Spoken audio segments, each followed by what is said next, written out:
네, 오늘 하나님께서 저희에게 주신 말씀은 에베소서 3장 14절부터 21절까지의 말씀입니다. 에베소서 3장 14절부터 21절까지의 말씀입니다. 우리 함께 교독하도록 하겠습니다.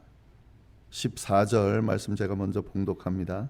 이러므로 내가 하늘과 땅에 있는 각 족속에게 이름을 주신 아버지 앞에 무릎을 꿇고 비노니 그의 영광의 풍성함을 따라 그의 성령으로 말미암아 너희 속사람을 능력으로 강건하게 하시오며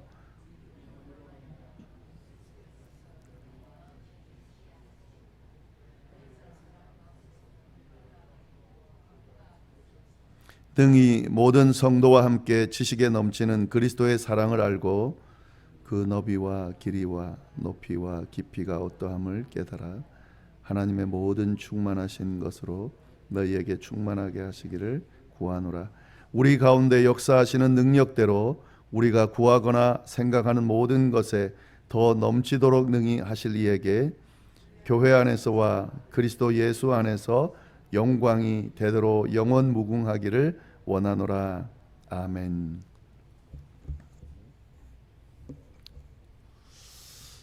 네, 오늘 본문 말씀 보시면은 바울이 에베소 교회에 지금 편지를 쓰면서 교회를 위해서 기도를 드리는 내용을 담고 있습니다. 이 교회를 위해서 기도드리는 내용은 여러 군데 있죠. 이 오늘 본문을 통해서도 이 교회를 위해 기도할 때 어떤 기도를 드려야 되는지 우리가 좀 알 수가 있는데요. 오늘 그 내용을 좀 보도록 하겠습니다. 이 바울의 기도를 보면은 특별히 교회를 위해 기도할 때에 보면은 뭐 어떤 기도든 마찬가지입니다. 이 기도의 대상이 분명하게 세워져 있다 하는 거죠. 바울이 지금 기도하는 대상이 누군지 14절 15절에 분명히 나옵니다. 이러므로 내가 하늘과 땅에 있는 각 족속에게 이름을 주신 아버지 앞에 무릎을 꿇고 빈다. 지금 바울이 기도하는 대상이 누굽니까?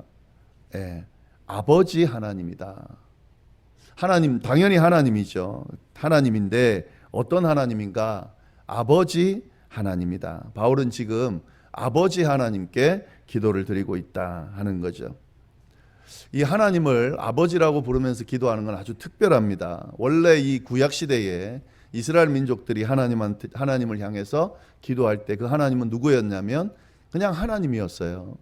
네.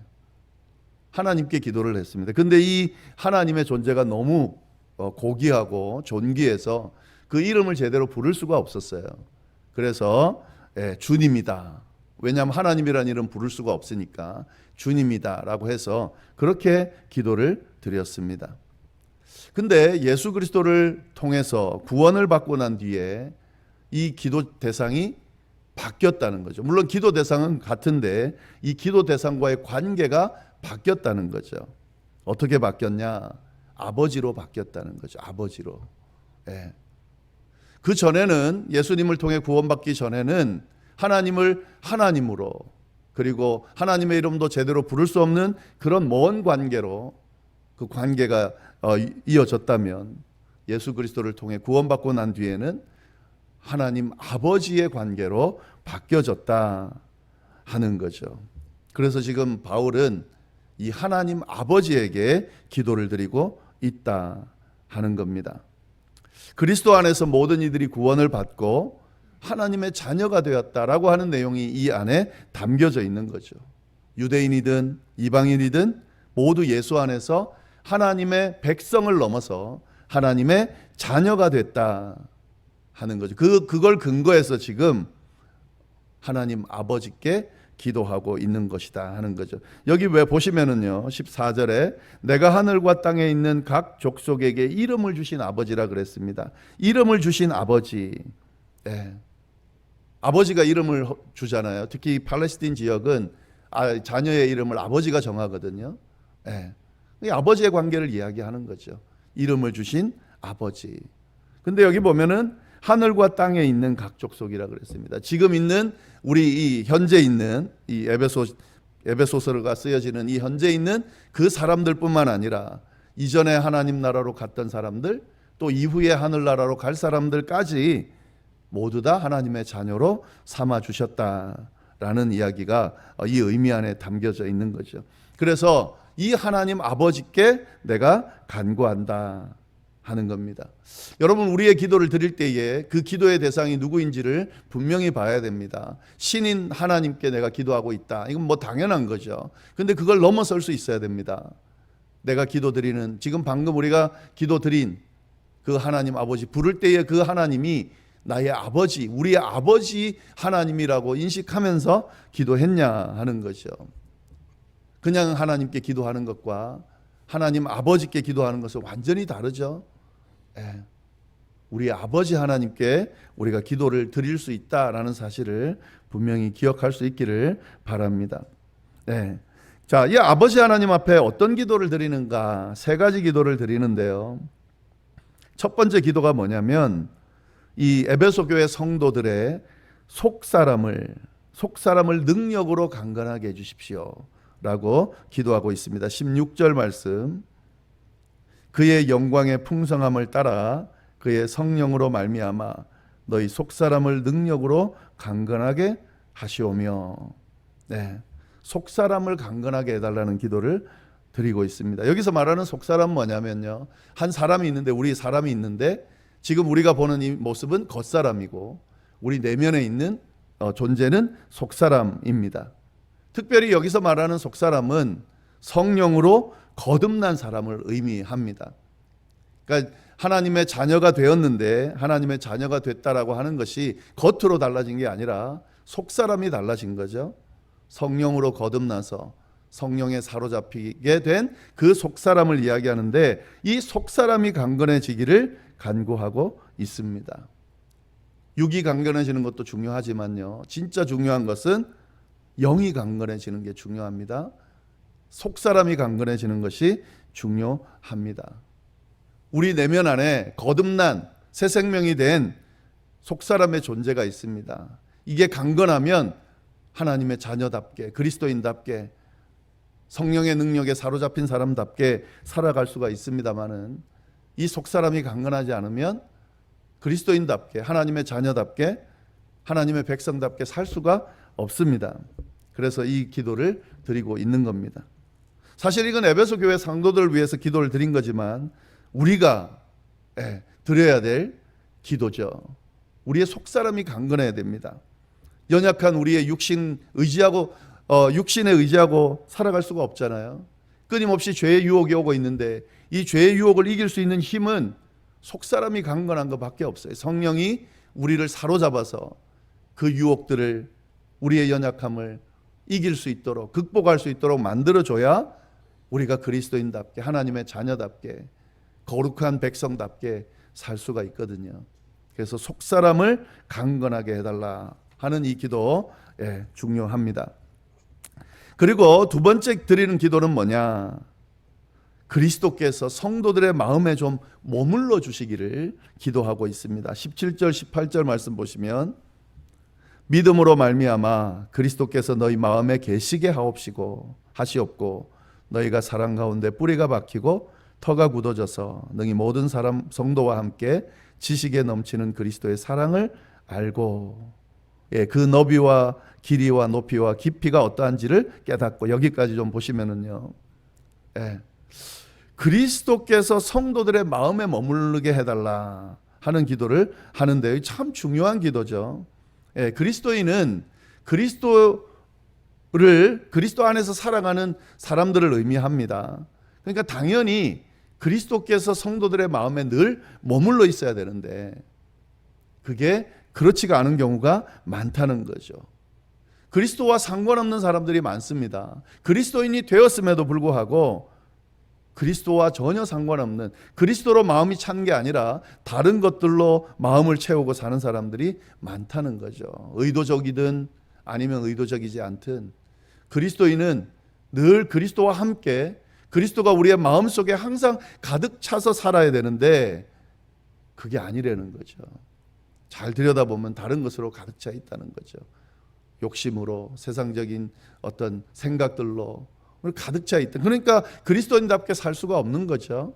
지금 그래서 이 기도를 드리고 있는 겁니다. 성도들의 마음속에 그리스도가 넘칠 수 있도록, 머무실 수 있도록, 가득 찰 수 있도록 해달라. 네, 그렇게 지금 기도하고 있습니다. 그렇게 기도하면서 더 구체적으로 뭐라 그러냐면, 그리스도가 머무는데 그 머무는 걸 어떻게 표현하냐면, 그리스도의 사랑 가운데 뿌리가 박히고 터가 굳어지기를 기도한다. 다시 말해서 그리스도의 사랑에 사로잡히게 해달라는 기도입니다. 그리스도가 우리의 마음에 머무는 건 어떤 의미냐면요, 우리가 그리스도의 사랑에 사로잡혀 사는 것을 의미하는 거죠. 우리에게 베푸신 그 사랑요, 또 지금도 베푸시고 있는 그 사랑요, 이후에도 베푸실 그 넘치는 십자가의 사랑, 그 사랑 안에 뿌리를 받고 터가 굳어질 수 있는 사랑에 사로잡힌 삶을 살아가기를 위해서 기도하고 있다는 거죠. 그래서 모든 성도들이 이 그리스도의 사랑이 얼마나 넓고 길고 높고 깊은지를 깨닫게 해달라고 지금 기도하고 있는 거죠. 우리가 예수를 처음 믿을 때, 또 예수님 믿고 신앙생활 쭉 해올 때, 사실 이렇게 신앙생활을 오랫동안 유지할 수 있은 이유를 가만히 보면은요, 그리스도의 사랑 때문이거든요. 우리가 그리스도를 믿게 되는 그 과정을 보면, 그게 뭐 모태신앙이든 어떻든 간에 결국에는 그리스도의 사랑을, 십자가의 사랑을 깨달았기 때문에 우리가 신앙생활을 하게 된 거고 또 하고 있는 거죠. 신앙생활을 해 나오면서 우리가 이 신앙생활을 가운데 뭐 처음부터 끝까지 계속해서 복이 주어지고 형통하고 일이 잘 되고 하는 건 아니거든요. 사실은 신앙생활을 한다는 건 쉬운 게 아니거든요. 사실 지난 시간들을 보면 포기해도 수십 번 포기할 수 있는 그런 상황 가운데서도 신앙생활을 하고 유지해 왔거든요. 왜 그랬을까요? 한 가지밖에 없죠. 그리스도의 그 넘치는 사랑이 계속되기 때문에, 때마다 주어지는 그 그리스도의 사랑 때문에 우리가 신앙을 버리지 않고 지금도 붙들고 있는 거죠. 이 넘치는 그리스도의 사랑은 사실 우리가 아직 다 경험하지 못했습니다. 십자가를 통해 베푸신 그 은혜의 사랑, 그 넘치는 사랑을 어떻게 우리가 한 번에 다 알 수 있겠어요? 지금도 끊임없이 넘치고 있는 그 넘치는 사랑을, 그 사랑의 넓이와 깊이와 길이와 이게 얼마나 큰지를 그리스도가 늘 우리 마음속에 머물면서 경험하게 해달라고 지금 기도하고 있는 거예요. 사실 이게 우리의 기도죠. 남은 여생 동안 어떤 의미가 있을까? 신앙생활 한다는 게 뭐 복음을 전하는 것도 있지만요, 그 전에 아직도 남아있는, 아직도 경험되지 못한 그리스도의 그 넘치는 사랑을 경험하며 보내는 거죠. 그 사랑 안에 거하면 그 사랑이 우리를 살게 하고 힘내게 하고 또 다시 우리가 뭔가 의미 있게 살아갈 수 있도록 하고 뭐 영원한 나라를 꿈꾸게 하고 이렇게 살 수 있게 만들어 준다는 거죠. 그리스도의 그 넘치는 사랑이 성도들의 마음속 가운데 가득하기를, 사로잡혀 살아갈 수 있기를 기도한다 하는 내용입니다. 그리고 세 번째는 어떤 기도를 드리냐면, 하나님의 모든 충만한 것이 모든 성도들에게 채워지게 해달라, 이렇게 기도를 하고 있습니다. 19절 보시면은요, 그 너비와 길이와 높이와 깊이가 어떠한지를 깨달아. 그러니까 그리스도의 사랑이 어떠한지를 깨달아 하나님의 모든 충만하신 것으로 너희에게 충만하시기를 구하노라. 인생을 살아가다 보면 자꾸 공허하죠. 뭔가 빠진 듯한 느낌이 듭니다. 그러나 그리스도를 믿고 구원받은 백성들은 공허하지 않죠. 왜냐하면 하나님의 이 넘치는 사랑으로, 은혜로 충만해지기 때문에 그렇습니다. 그래서 이 기도를 하고 있는 거죠. 하나님의 모든 충만한 것이 모든 성도들에게 채워지기를. 그게 사랑일 수도 있고 영광일 수도 있고 능력일 수도 있고 지혜일 수도 있고, 하나님께서 가지고 있는 그 충만한 것들, 부족함이 없는 것들이 고스란히 그리스도인들에게 충만히 채워지기를 기도하고 있다 하는 거죠. 예수를 제대로 믿고 정말 은혜 안에 사는 사람은 공허하지 않습니다. 절대로. 뭔가 가득 차 있죠. 왜 그러냐면 하나님의 충만하심이 그 안에 가득 차기 때문에 그렇습니다. 이 기도 제목들 세 가지는 정말 우리 성도들이 꼭 해야 되는, 얻어야 되는 그런 기도죠. 이 기도를 이 바울이 에베소 교회를 위해서 기도하고 있는데 사실은 우리를 위해서 하고 있는, 성령께서 우리를 위해 하고 있는, 우리가 서로 해야 하는, 또 우리가 각자 해야 하는 그런 기도다 하는 거죠. 속사람이 강건하게 되기를, 그리스도의 그 넘치는 사랑이 우리의 마음속에 머물게 되기를, 하나님의 그 충만하심이 우리를 충만함으로 늘 채울 수 있게 되기를, 다 우리가 기도하고 그 기도 응답이 되는 그런 역사가 일어나면 좋겠습니다. 마지막으로요, 바울이 이 기도를 마치면서 다음과 같이 마무리를 합니다. 20절 21절 말씀인데 우리 같이 한번 읽어보겠습니다. 우리 가운데 역사하시는 능력대로 우리가 구하거나 생각하는 모든 것에 더 넘치도록 능히 하실 이에게 교회 안에서와 그리스도 예수 안에서 영광이 되도록 영원 무궁하기를 원하노라. 아멘. 바울은 이렇게 기도하면서, 기도를 마무리하면서 다시 한번 확인하면서, 확신하면서 이야기합니다. 뭐라 그러냐면 우리 가운데 역사하시는 그 하나님의 능력대로 우리가 구하거나 생각하는 모든 것에 더 넘치도록 능히 주실 하나님이다. 그 하나님 앞에 내가 기도하고 있다. 또 이 하나님이 이런 응답을 통해서 이런 넘치는 은혜를 베풀 거다 확신한다 라고 하면서 기도를 마무리하고 있습니다. 우리가 늘 기도드린 내용, 기도드리고 끝내는 게 아니라 이 기도는 반드시 응답된다 확신하면서 그 기도를 마무리하는 것이 좋습니다. 그 확신을 가지고 기도를 계속 이어가는 것이 아주 중요합니다. 이 바울이 드린 이 기도가 우리의 기도가 되기를, 또 우리가 이 기도를 함으로 응답되는 역사가 일어나기를 간절히 바랍니다. 기도하겠습니다. 하나님 아버지, 참으로 감사합니다. 우리가 이 시간 또 귀한 말씀을 통하여서 어떻게 교회를 위해 또 우리를 위해 기도해야 하는지 또 깨달을 수 있게 해주셔서 감사를 드립니다. 하나님, 우리가 기도하는 하나님은 우리 아버지입니다. 우리 아버지께 정말 우리의 마음을 내어놓고 간구하는 우리가 될 수 있도록, 이러한 관계가 아름답게 이어질 수 있도록 주여 역사하여 주옵소서. 우리의 속사람을 강건하게 해주시기를 간절히 바랍니다. 그리스도의 넘치는 사랑이 우리를 사로잡기를 간절히 바랍니다. 하나님의 그 충만하심이 우리를 충만히 채우는 역사가 일어나기를 간절히 바랍니다. 우리의 이 간구가 하나님께 분명히 들려질 뿐만 아니라 하나님께서 응답해 주시는 역사가 일어난다는 것을 확신하고 이 기도를 끊이지 않게 하시고 기도 응답을 받아 누리는 우리 모두가 될 수 있도록 주여 인도하여 주옵소서. 이후에 드리는 개인 기도와 중보의 기도 위에도 함께하여 주시기를 간절히 바라고 살아계신 예수님의 이름으로 기도드립니다. 아멘.